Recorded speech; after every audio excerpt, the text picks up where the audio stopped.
Boa noite. Fazer um pequeno resumo da primeira aula. A gente está lendo a Megilat Ruth, a história de Ruth, a bisavó do David Amelech, do rei David. E a gente tem o costume de ler essa Megillah na noite de Shavuot. Então eu comecei o início da história que fala que havia uma mulher chamada Naomi, casada com um homem chamado Elimelech, com 2 filhos, Machlon e Quilion. Ele era muito rico. Ele decide sair de Israel, porque ele não queria ajudar seus irmãos que estavam no momento de dificuldades e pobreza. Ele vai para Moab, que é a atual Jordânia, e lá os 2 filhos acabam se casando com 2 moabitas, princesas, que é a Ruth e a Orpá, e todos os 3 homens morrem, infelizmente. O Elimelech, os 2 filhos, e sobra então a sogra com as 2 noras. E a gente vê um compromisso muito grande, um desejo muito grande dessas 2 noras de querer continuar com essa sogra, apesar que agora elas perderam seus maridos, e a sogra vira e fala para elas: voltem cada uma para suas casas, reconstruam suas vidas, que eu vou voltar para Israel. E elas insistem e falam: não, nós vamos aonde você vai. Aliás, inicialmente, a Orpá, ela insiste, ela quer ficar, e a sogra insiste e fala: volta para sua casa. E elas se despedem com um beijo, e ela dá um beijo, e ela vai embora, volta para Moab. Já a Ruth, ela insiste algumas vezes, e apesar de que a sogra mostra para ela, fala: judaísmo não é coisa fácil, não é para qualquer um, não é brincadeira, mas ela, com compromisso, ela se torna um modelo de conversão para todos os convertidos da história, porque ela realmente mostra esse compromisso absoluto e desinteresse ou seja, interesse de fazer a coisa de forma ideal, não por interesses próprios, e ela vai seguir agora o caminho para Israel junto com a sogra dela. Então, antes de continuar a história, pegar algumas análises muito bonitas que os comentaristas fazem sobre essas primeiras passagens. Porque esse livro não é só uma historinha, que você falou de amor e etc. É um livro que está no Tanakh, é um livro do Tanakh, e ele tem lições muito lindas, importantes para o nosso dia a dia. Mas alguns detalhes. Quando a nora, a sogra vira e fala para as 2 noras: voltem para suas casas, elas eram princesas. Elas não tinham motivo nenhum para ficar com uma sogra que antes era rica, só que agora, de alguma maneira, a gente não sabe os detalhes, mas os maridos infelizmente morreram. As senhas... Como morreram? Não, morreram. Não fala como. Ao mesmo tempo, os 3? Aparentemente, eles moraram lá por 10 anos. Não sei exatamente, não sei se está escrito em algum lugar quando foi que eles morreram, mas ao longo desses 10 anos, infelizmente, os 3 morreram. Dá a impressão que foi juntos, mas não tem como afirmar. E aí, pelo jeito, as senhas do banco estavam só com os maridos, elas não tinham acesso. O processo de... como chama isso? Espólio, inventário, ia demorar muito, e realmente elas ficaram na miséria total. E ela tem uma expressão muito grande, que ela fala que ela veio para lá com dinheiro e etc, e agora está voltando sem nada. A ponto que uma das coisas está escrito que elas estavam andando no caminho. Que, de novo, como a gente falou hoje de manhã, é um pleonasmo, é uma redundância. Você está andando, você está no caminho. Ainda a Torá, que é meticulosa com cada letra, porque ela fala andando no caminho. E uma das respostas, 2 respostas muito bonitas. Uma trágica, que andando no caminho significa pé na areia, pé no chão. Não tinham dinheiro para comprar um sapato. De princesas, de mais alto nível, ela vindo de Israel, porque ela tinha muito dinheiro e o marido não queria compartilhar com ninguém. Você vê o destino que Hashem fez para ele, que ele faleceu e ainda não conseguiu deixar nada para a esposa e as noras. Esse é o primeiro detalhe. O segundo detalhe, só mais uma coisa bonita que enfatiza ainda mais o compromisso de Ruth. E, óbvio, qualquer outra pessoa iria voltar para sua casa. Se elas eram princesas, volta para casa. Não entendo nem por que ficaram até então. Ficaram, insistiram, até que a sogra fala: volta para casa. Que aqui você mostra uma coisa que eu comecei a comentar talvez hoje de manhã, não lembro se eu falei, mas o nome Naomi vem da palavra Noam, eu comentei, que significa agradável, falei. E ela conseguiu transmitir para elas algo muito agradável e atrativo do judaísmo, que valia a pena para elas abrirem mão de uma vida de princesas para ir para a pobreza, para um destino incerto. A troca de quê? Colocar os pés na areia? Então, realmente, a Naomi, ela tinha essa capacidade incrível de conseguir transmitir o judaísmo de uma maneira extremamente atrativa, mesmo sem um tostão no bolso.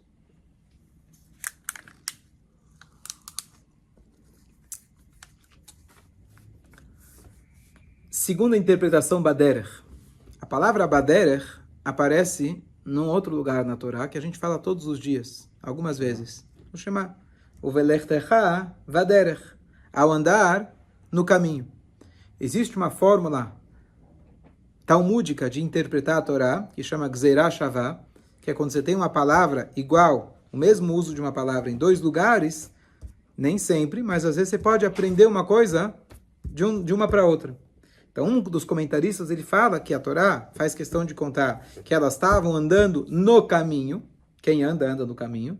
Porque elas estavam andando no caminho como um judeu anda no caminho. Baderer. O que a Torá fala para a gente? Ve'ayu advarim ha'ele. Que essas palavras estejam na sua boca ao deitar, ao levantar e ao caminhar. Quando você estiver no teu caminho, o que você vai estar fazendo? Pronunciando palavras de Torá. Então, enquanto elas estavam caminhando, Baderer, estavam caminhando como um judeu deve andar, falando palavras de Torá. Achei a explicação muito linda. E aqui vem uma parte muito trágica, de que a Orpá, com tudo isso, naquela mesma noite, dizem nossos sábios, a Gemara em Sotá fala pra gente, que ela, naquela noite, ela foi por um caminho completamente contrário, e ela foi para imoralidade total, e naquela mesma noite, de cara, ela se deitou com 100 homens. Então ela voltou para Moab e voltou para as atitudes moabitas, que a gente conhece já da história lá da época de Moshe, que as moças de Midian, com a ideia, com a sugestão de Bilam, aliás, as moças de Midian e Moab se colocaram à disposição para o povo judeu, para a promiscuidade. Então ela volta, ela sai de um extremo e ela vai para o outro. O que é muito estranho. E a pergunta é estranha, por que ela tem essa conduta tão imoral e tão drástica de uma hora para outra? Se o que ela estava dizendo, de fato, é descrito pelos nossos sábios, que ela foi autêntica quando ela vira e fala, eu quero ir com você. Só que ela não insistiu, não foi até o final. Ela deu um beijo e se despediu e voltou para lá. Mas ela volta para um extremo total. Se ela queria voltar para a degradação, isso normalmente acontece de forma gradual. Mas aqui parece que ela foi para o extremo total. E aqui vem a parte mais curiosa. Conforme a Gemara, essa Orpá, em uma das relações que ela tem, ela é mãe de 4 gigantes, e um desses gigantes se chama Golias. Eu já tinha comentado isso em Shurim anteriores, da primeira vez que eu ouvi, achei revolucionário, se está na Guimará, que a Orpá era mãe de Golias. O que significa? Que David e Golias eram primos. Segue um adendo ao Shiur, conforme o Midrash Rabbah, a Orpá e a Ruth eram irmãs, as duas eram princesas, filhas do mesmo pai. Mais uma coisa, e um detalhe importante, que conforme essa explicação, eu falei no início que quando os dois maridos, o Mahlon e Kilion, foram para Moab, eles se casaram com essas 2 princesas, tem uma discussão se elas chegaram a se converter ou não se converteram para se tornar Yehudiot. Conforme essa explicação, aparentemente elas não se converteram, porque Golias não era judeu. Mas ele tinha ascendência judaica. Isso a gente escuta bastante. Ele sabia, né? Hã? Ele sabia os horários das rezas. Boa, exatamente. Então você lembra que a gente, na época que a gente se ensinou, eu falei sobre essa passagem. Então ele sabia os horários das rezas. Então diz pra gente, Agmará, uma coisa curiosa. Quando Golias, quem lembra da história do Golias, ele ficou 40 dias ameaçando o povo. Ele ia lá tirar sarro. Ele ia de manhã e tirava um sarro do povo. Falava, olha, quem ganhar aqui a guerra vai ser escravo um do outro. E ele falava isso na maior, porque ele era um gigante, quem que vai conseguir enfrentar ele? Quando que ele ia? Por 40 dias de manhã e de noite. Dizem nossos sábios, o que era de manhã? Shema Israel. Porque se fosse pelas rezas, seria 3 vezes ao dia. Então é conforme o Shema. É o horário do Shema. Então o horário do Shema da manhã e o Shema da noite, na hora que o Yehudi ia fazer Shema, eles escutavam lá no alto-falante, no megafone, pessoal, quero ver seus judeus, eu quero ver, nós vamos acabar com os Estados Unidos, vamos acabar com Israel, conhece? Ficam mandando, ganhamos a guerra. Essas ameaças já são antigas.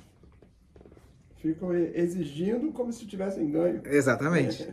E ele lá, na maior, quem é esse Davizinho que vai ganhar de mim? Esses 4 filhos que essa Orpá teve, que eram 4 gigantes, são correspondentes às 4 lágrimas, aos 4... Tem 2 passagens, uma das 4 lágrimas que ela derramou pela sua sogra, na hora que ela se despede, ela chora, e é um choro verdadeiro, é um choro sincero. Ela chora e cai em 4 lágrimas, as 4 lágrimas, ela tem o mérito de que saiam dela 4 gigantes. Apesar que não era um tzadik, mas ter um filho dessa estatura, provavelmente saía nas capas dos jornais, recorde mundial. Então tinha aí o seu mérito. E é conhecido até hoje. É conhecido até hoje. Então, ela teve esse mérito especial. E a pergunta é, o que fez com que ela caísse nesse buraco? E o que faz que, de repente, o filho dela vai lá e luta contra David? Se era primo, se era sobrinho, neto, se era parente distante ou conhecidos dos pais, tinha lá uma conexão. Mas aqui tem uma coisa muito bonita que a gente pode traduzir no nosso dia a dia. Essa Orpá, ela sabia o que era uma vida judaica. Ela viveu com seu marido, viveu com a sogra, com o sogro por um tempo, pelo menos. E ela teve a oportunidade, em algum momento, de se conectar com o judaísmo. Só que ela viu que isso ia precisar de um compromisso muito grande. A sogra fez conforme a gente aprende, inclusive justamente dela, de que quando alguém vem se converter, você tem que contar para ele, olha, os judeus eles são perseguidos. Não acha que você vem comigo, você vai ganhar riquezas e etc. Você vai vir comigo, tem compromisso com as mitzvot, e você vai ser, até hoje, se você não fez Shabbat, se você não fez Tefilin, se você não fez Kasher, tá tudo bem. No momento que você assume ser judeu, se você não fizer, você tem consequências. O compromisso é muito grande. Então ela gostava do gefilte fish. Com certeza era gefilte fish que eles comiam. Gostava do kneidelach. Gostava do ambiente de Shabbat que tinha na casa dela. Mas você vai dizer que eu não posso usar o celular no sábado? Você vai dizer que na sexta-feira à tarde eu não posso sair para viajar para minha casa de campo? Fala. Para balada? Balá era balada. Justamente essa era a parte que mais pegava para ela. Você vai dizer que eu não vou poder ir nas festas? E ela titubeou. Ela ficou na dúvida. Então ela, na hora de se despedir, derrama 4 lágrimas. Porque ela sabia o que ela estava perdendo. Mas ela viu que ela não ia aguentar. Então ela volta, mas quando ela volta, isso vê uma característica, apesar que eu falei que ela não era judia, mas é uma característica judaica, que o judeu ou ele é a favor ou ele é contra, ele não é neutro. Aquele grupo que faz o churrasco, espero que não fazem mais, no Yom Kippur, em Israel, daquele animalzinho, certos locais, você sabe de quem eu estou falando, e eles faziam questão do Yom Kippur, de celebrar o Yom Kippur. Não do jeito kasher, o máximo contrário. Mas não poderia deixar simplesmente acordar aquele dia e deixar passar. Eu preciso celebrar o Yom Kippur. Como eu vou celebrar?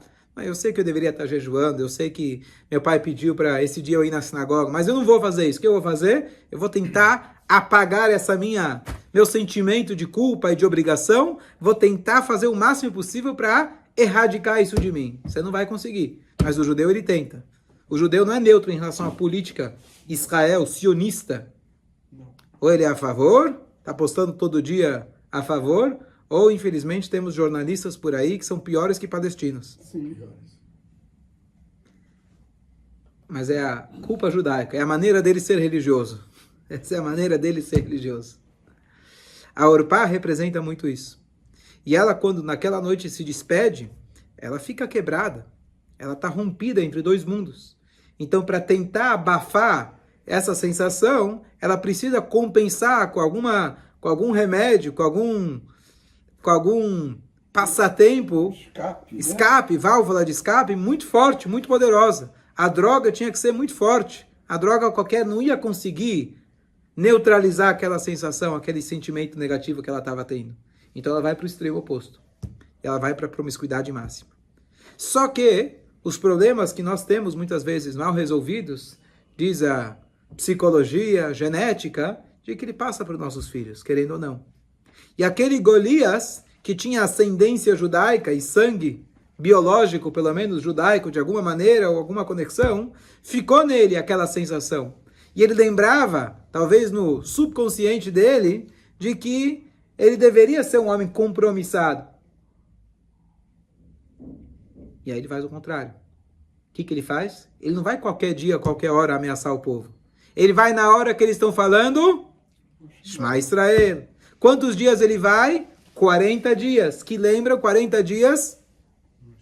Que Moshe Rabbeinu fica no Sinai para receber a Torá. Ele quer destruir qualquer vestígio judaico, culpa judaica, compromisso que ele sentia que ele precisava ter, ele queria arrancar isso de algum jeito. Então, quando ele ameaçava o povo, ele estava contando dele mesmo. Ele estava querendo lutar com o Davi que estava dentro dele, com o povo judeu que estava dentro dele. E ele fica lá ameaçando. Essa é a história do Golias, essa é a história do Orpá e essa é a história nossa, do nosso povo. Onde a gente tem que fazer essa escolha. Se a gente quer ser como Naomi, uma mulher agradável, que transmite o judaísmo com uma maneira gostosa, bonita, mas com o compromisso que isso representa. Que a Ruth soube abraçar e a Orpá não conseguiu abraçar. Tem uma analogia muito linda que se faz com a época, com a geração pós Segunda Guerra Mundial, que muitos quando saíram da Europa e etc., vieram para Américas, etc., eles querem manter o seu judaísmo. Só que traumas de guerra, dificuldades e etc., eles acabam se assimilando de alguma maneira. Mas eles comem judaico. Não comem kasher, comem judaico. Zedeli, companhia, vocês conhecem. Então, ele quer comer o gefilte fish. Você quer comer aquela sopa, comer o kneida, comer o krepalach, cada um com a sua tradição. Só que apesar que isso é maravilhoso, isso não consegue se manter firme para uma próxima geração. É comparado com alguém que ele vai até o bosque, ele encontra uma rosa bonita, ele fala, que lindo, vou levar para minha namorada. Ele vai até a casa da namorada, coloca aquele papel celofane transparente em volta, dá para ela, e ela coloca em cima da mesa. Deixa lá. Só que ela acorda no dia seguinte, murchou. Se você corta as raízes, que simbolizam a raiz, o nosso compromisso com a nossa fonte, com a nossa herança, com a Torá, esse compromisso, você corta ele, quer ficar só com a rosa bonita, ela não consegue sustentar. Então, o judaísmo, ele é maravilhoso, ele só pode se manter maravilhoso graças à estrutura rígida que ele tem, é rígida. Assim como as cordas do violino, que eu comentei outro dia, que elas são rígidas. Para sair a música, ele tem que estar afinado, não tem jeito. Claro, é um crescimento diário. Todo dia a gente tem que se aprimorar. Mas a estrutura do judaísmo é rígida. Foi o que ela transmitiu para ela. Falou, olha, você não vai poder andar para onde você quer, você vai ter que ser enterrado em determinado lugar, o cemitério é mais caro, a comida é mais cara, tudo é mais caro. A roupa é mais cara. A roupa é mais cara. Tem compromisso. E ela aceitou. Já a Orpá não conseguiu. Então a mensagem para a gente é muito bonita, de que não estamos falando aqui apenas de 3 figuras do passado, mas são 3 figuras que estão dentro da gente todos os dias, onde a gente tem que buscar se conectar com Hashem, com amor, com intensidade, e saber que esse amor ele vem com compromisso. Não é sempre que você vai sentir amor, mas você tem que ter compromisso. Assim em casa também, relacionamento. Não é sempre que você vai sentir 1000 amores, mas você tem que ter o teu compromisso. O compromisso ele é a base, ele é a estrutura para você poder desenvolver o amor, inclusive como a gente falou ontem no outro shiur. Já a Orpá, às vezes a gente se vê fazendo como Orpá. A gente quer passar tempo, a gente quer, sabe o quê? Já fiz bastante mitzvah hoje, já fiz muita coisa boa, agora deixa eu relaxar. Hashem coloca para a gente, nossas necessidades biológicas, fisiológicas que Hashem coloca para a gente. Vem a Torá e nos ensina que mesmo quando você vai comer, quando você vai dormir, como ela fala, onde você dormir, eu vou dormir. Um judeu dorme diferente. Você vai dormir, você dorme pensando que você vai descansar para amanhã ter um dia mais proveitoso e servir a Hashem. Você vai comer fazendo brachá, comer o kasher, que isso vai poder te ajudar a você poder servir a Hashem melhor. Essa é a mensagem dessas três figuras, pelo menos inicialmente, essa primeira fase da história delas, essa é a mensagem delas.